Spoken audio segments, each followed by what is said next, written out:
سلام بچه‌ها، قرار با هم دیگه تو این ویدیو یه تئوری از کانو تسویوری بگیم. تئوری قدرت‌های پنهان کانو. با توجه به اینکه کانو از نسل قدرتمند ماه خورشید نیست، همچنان از خانواده‌اش هیچ تنفسی به ارث نبرده، سوال برای ما پیش میاد که چطور به این سطح قوی رسیده. بعضی از طرفدارا میگن که شاید کانو قدرت‌های پنهانی داشته باشه که هنوز فاش نشده است. و شاید کانو قدرت‌های پنهانی داشته باشه. با اینکه کانو خیلی تمرینات عجیب و خیلی سختی رو در پیش داشته که غیر قابل تصور ماست.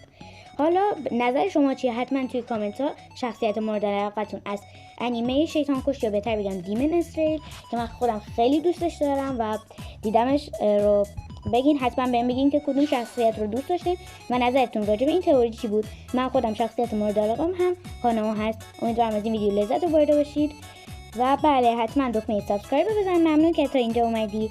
اون لایک قشنگم بزن، یک کامنت پر انرژی برامون بذار تا ویدیو دیگه. فعلا بای.